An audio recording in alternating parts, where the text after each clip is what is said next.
சத்தமிட்டு கூப்பிடுங்க, ஆசீர்வதியும் என்று அழுவுங்க. சத்தமிட்டு கேளுங்க, சத்தமிட்டு கேளுங்க. ஏசா சத்தமிட்டு கேட்டான். தன் தகப்பனிடத்துல ஏசா அழுத, சத்தமில்ல, என் தகப்பனே என்னை ஆசீர்வதியும் என்று சொல்லி ஏசா என்ன செஞ்சான்? சத்தமிட்டு அழுத. என்னை ஆசீர்வதிப்பா, நீ சொன்னதே செஞ்சப்பா, உனக்கு சுவையான நான் செஞ்ச எல்லா பதார்த்தத்தையும் கொண்டு வந்திருக்கிறேன், இதை சாப்பிட்டு ஆசீர்வதியும் என்று கேட்டு அவன் அழுதான். 27வது அதிகாரம் 38வது வசனத்தை வாசிக்கும் பொழுது ஏசா தன் தகப்பனை நோக்கி, என் தகப்பனே இந்த ஒரு ஆசீர்வாதம் மாத்திரம் உம்மிடம் உண்டு என்று கேட்டான். என் தகப்பனே கத்தினான், என் தகப்பனே அழுதான். அப்பா, இவரே ஒரு ஆசீர்வாதம் மாத்திரம் உம்மிடம் உண்டு, என் தகப்பனே ஆசீர்வதியும் என்று நான் செஞ்சவா சொன்ன காலத்தை சத்தமிட்டாரு, சத்தமிட்டாரு. அப்பா எல்லாரும் கொடுத்தியா போன விடு, ஆனா நமக்கு ரெண்டு ஒரு ஆசீர்வாதம் இருக்கு. எனக்காக உன்னை பிதா வச்சிருப்பா, எனக்காக உங்களுடைய தகப்பன் பிதா என்ன செஞ்சாரு? தகப்பனுடைய தேவன் என்ன செஞ்சிருப்பாரு? வச்சிருப்பாருப்பா. உங்க தகப்பன் ஆபரகாம் சொன்னாரு, நீங்க சொல்லிருக்கீங்க, அந்த ஆசீர்வாதத்தை ஏதாவது ஒண்ணு என்ன சொல்லி தேவன் மனதில் வைத்திருப்பா, உன் வாயில் இருக்கிறது அதை சொல்லும் என்றார். நான் சொல்லும் என்று அழுதான். நம்முடைய வாழ்க்கையில கூட பிரியமானவர்களே, நாம் தேவன் மறைக்க வச்சு நமக்காக மறைச்சு வச்சிருக்க ஒரு ஆசீர்வாதம் இருக்கும். அதை போய் பிரியமானவர்கள் சொல்லுங்க, பிதாவே, அப்பா பிதாவே என்று கூப்பிடுங்க, அப்பா தகப்பனே என்று கூப்பிடுங்க, அப்பா தந்தையே என்று கூப்பிடுங்க. ஹல்லேலூயா. நான் உங்களுக்கு இறங்கி வருவார், உங்களுக்காக வைத்திருக்கிற ஆசீர்வாதம் நிச்சயமா தருவார், தராமல் இருக்க மாட்டார். ஆனால் நீங்க சத்தமிட்டு அழுது நீங்கள் விமர்சிக்க கட்டத்தில் கேளுங்க. கேட்கிறவன் பெற்றுக்கொள்வான், கேட்கிறவன் பெற்றுக்கொள்ள முடியும். ஏன்னா பிரியமானவர்களே, தட்டுகிறவன் தான் திறக்கப்படும். கேட்கிறவன் ஒரு நாள் என்ன செய்ய மாட்டான்? பெற்றுக்கொள்ளாம விடவே மாட்டான். அவன் கேட்டுக்கிட்டே இருப்பான். உங்கள் வாழ்க்கையில நீங்கள் கேட்டுக்கொண்டே இருக்கிறீர்கள், நீங்கள் பெற்றுக்கொள்ளத்தக்க. அவன் என்ன செய்யலாம்? என் தகப்பனே என் ஆசீர்வதியும் என்று சொல்லி ஏசா சத்தமிட்டு அழுதான். உங்கள் வாழ்க்கையில ஆசீர்வாதத்துக்காக கர்த்தருடைய பிரிய தகப்பனத்துல போய் கர்த்தர்ல போய் நீங்க சத்தமிட்டு அழுது கேளுங்க, சத்தமிட்டு அழுது கேளுங்க.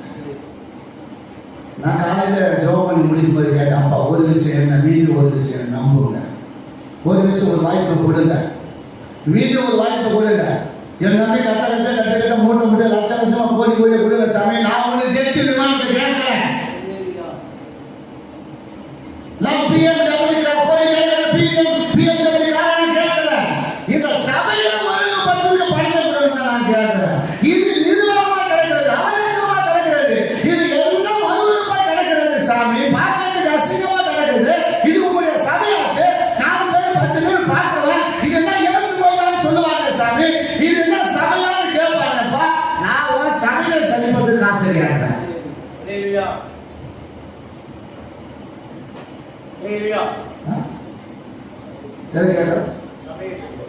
நான் ஜெட்டியமான கேட்கல, ஜெட்டியமான பண்றது எத்தனையோ ஏஜென்சி இருக்கு, காசு கொடுத்தா போக எடுத்து போய் இறங்கிடலாம்.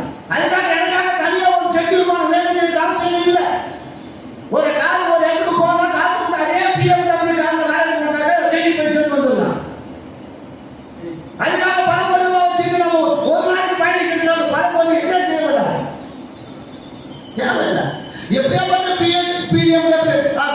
காரன் போனாலும் எவ்வளவு பெரிய கொலோன் இருந்தாலும் நீ சாகணும்னு இருந்தா கஷ்டப்பட சாகடிக்கணும் இருந்தா சாகடிச்சே தீருவார்.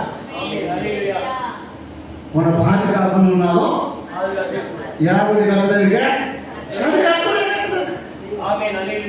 கட்டளை சித்தமானது அவரு கையாள வாய்க்கணும். கட்டளை சித்தம் இல்லையா பூமியில மனுஷன் கையில ஒரு முடிவு என்ன செய்யாது வீணாது.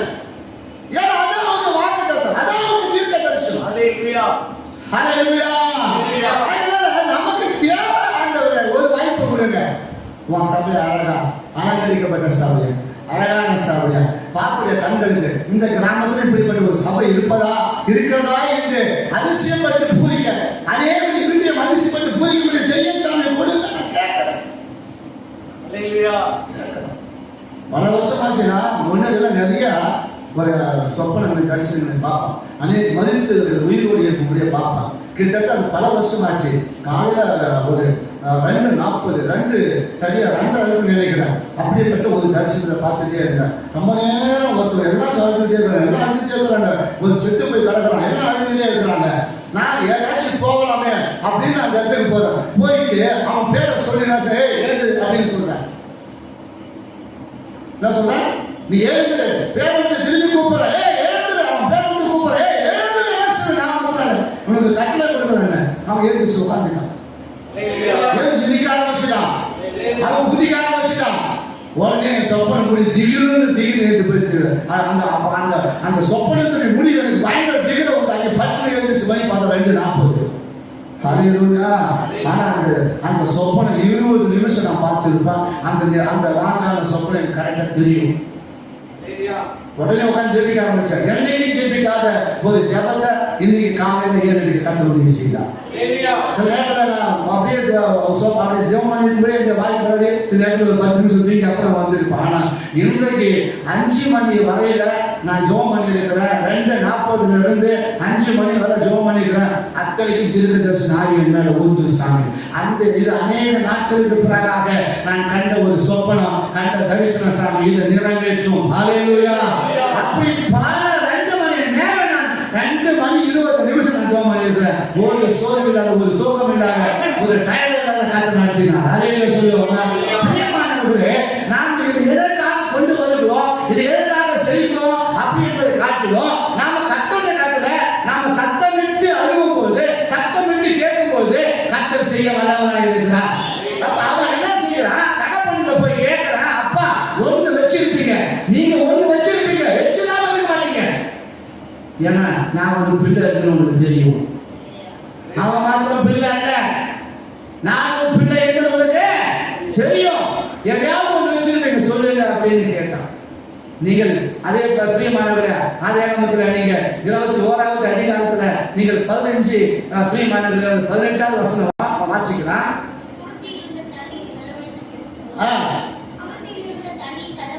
பின்பு ஒரு செடியின் கீழே விட்டு பார்க்க மாட்டேன் என்று அம்பையும் தூரத்திலே போய் உட்கார்ந்து சத்தமிட்டு அழுதால் கேட்டால் தேவதூதன் வானத்திலிருந்து ஆகாரே பயப்படாதே கேட்டால்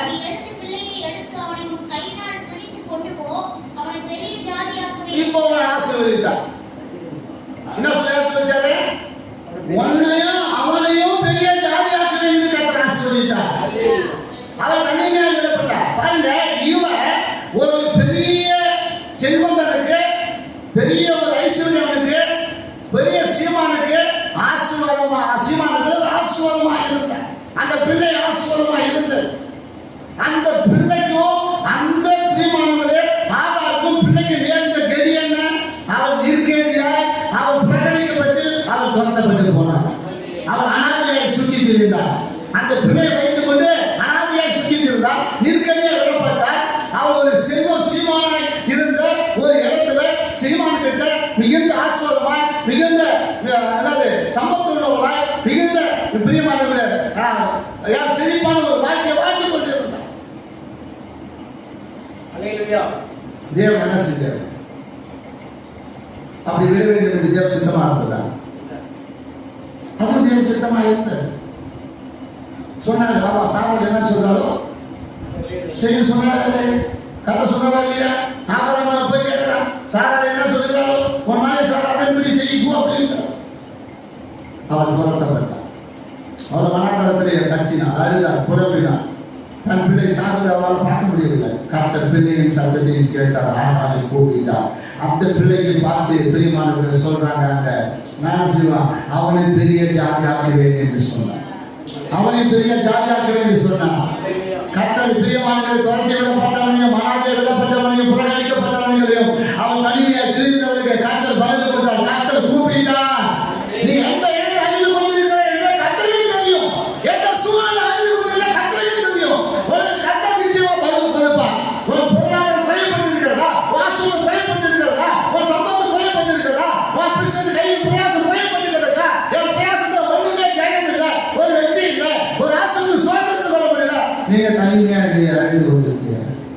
அழுது கொண்டிருக்கிறேன். கர்த்தர் நிச்சயமாக அழுது கொடுப்பார். துரத்தி விடப்பட்டிருக்கிறார், துரத்தி விடப்பட்டிருக்கிறார், புறக்கணிக்கப்பட்டிருக்கிறார். நான் அனாதையாக இருக்கிறேன். யாரும் எனக்கு ஆதரவு இல்லை, யாரும் ஆதரவு சொல்லக்கூடிய ஆள் இல்லை. ஐயோ என் சூழ்நிலை இப்படி மாறிவிட்டது. அழுது கொண்டிருக்கிறீங்களா? கர்த்தர் பார்ப்பார். உன் சூழ்நிலை கர்த்தர் அறிந்திருக்கிறார். நீங்க இப்ப எப்படிப்பட்ட சூழ்நிலை இருக்கிறீங்க யார் அறிந்திருக்கிறது? கர்த்தர் அறிந்திருக்கிறார். அதுக்காக தேவன் சொல்லுகிற வாக்குத்தத்தம் என்ன, கர்த்தர் கொடுக்கிற ஆசீர்வாதம் என்ன? அப்படியே அவனையோ என்ன செய்ய சொல்ற பெரிய ஜாதியா ஏற்ற பிள்ளைக்காக நீ பார்த்த அந்த பிள்ளையும் நான் கொடுத்தது. ஏன்னா சில நேரத்துல நாம தேவ சித்தத்தை பிரியமானவர்கள் செய்ய என்ன செய்வோம், மறந்துட்டு நாம வேற விதமா திங்க் பண்ணுவோம். அப்படிதான் திங்க் பண்ணாங்க. வேற விதமா திங்க் பண்றோம். பிரியப்பட்ட நிலை ஏன் பிரியப்பட்ட நிலை வராங்கிறோம், ஏன் வருத்தப்பட்ட நிலை, ஏன் அனாதையான நிலை, ஏன் புறக்கணிக்கப்பட்ட நிலை, ஏன் இப்படிப்பட்ட நிலை வந்தது அவங்களுக்கு? ஏன் இப்படிப்பட்ட தேவ பிள்ளைகளுக்கு ஏன் இப்படிப்பட்ட நிலை? ஆவிக்குரிய வாழ்க்கை ஏன் தோல்வி, ஆவிக்குரிய வாழ்க்கை ஏன் ஜெயம் இல்லை, ஆவிக்குரிய வாழ்க்கை ஏன் நீங்க வெற்றி அடைய முடியவில்லை? வேற விதமா திங்க் பண்ணாங்க, வேற விதமா திங்க் பண்ணதுனாலதான். அவங்க வேற விதமா திங்க் பண்ணாங்க. என்ன திங்க் பண்ணாங்க, என்ன திங்க் பண்ணாங்க, என்ன பேசுறாங்க அவங்க, ஏன் பேச மாட்டேங்க, என்ன பேசுறாங்க இவங்க?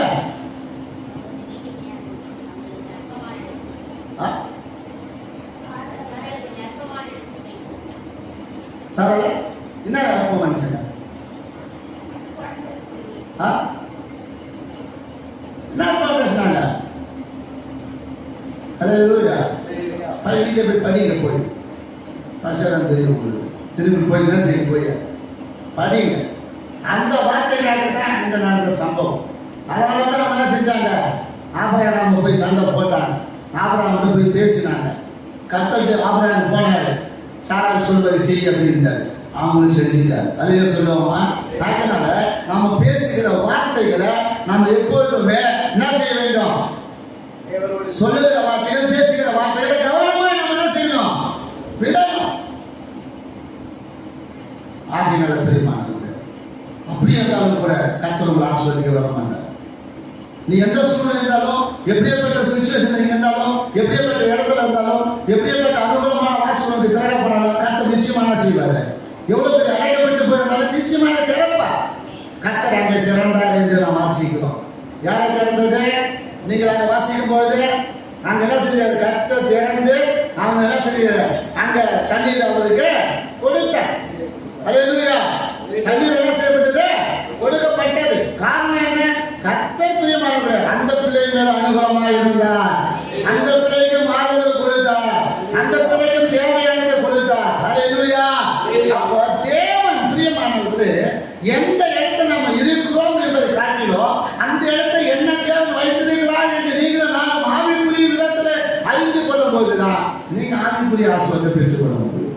அப்ப ஆவிக்குரிய ஆசீர்வாதத்தை பெற்றுக் கொள்வதற்கு என்ன வழி, என்ன வழி? நாம இருக்கிற இடத்துல இருந்து கர்த்தரை கூப்பிட வேண்டும். என்ன சூழ்நிலை இருக்கிறது கர்த்தரை கூப்பிடும் போதுதான் அவன் என்ன செய்ய, தேவன் பிள்ளையின் சத்தத்தை கேட்டா தேவன் முதல் வானத்திலிருந்து ஆகாரை கூப்பிட்டு, ஆகாரே உனக்கு என்ன சம்பவித்தது, பயப்படாத, பிள்ளை இருக்கிற இடத்துல அவன் சத்தத்தை கேட்டார் என்று பதில் சொன்னான். தேவன் முதல் பதில் சொன்னார், உன்னை கேட்டாருப்பா, அவன் சத்தத்தை கேட்டாருப்பா. அல்லேலூயா. அதனால பிரியமானவர்களே இன்றைக்கு நீங்கள் ஒரு காரியங்களை செய்ய வேண்டும். அது என்ன காரியம் என்று சொன்னால் பிரியமானவர்களே, நீங்கள் இருக்கிற இடத்துல இருந்து சத்தமிட்டு நீங்க என்ன செய்யுங்க, தேவனை கூப்பிடுங்க. சத்தமிட்டு என்ன செய்யலாம், கூப்பிட ஆசீர்வதிக்கிறார். இவர் தன்னுடைய பிள்ளையின் ஆசீர்வதிக்காக சத்தமிட்டு அறிந்தார்.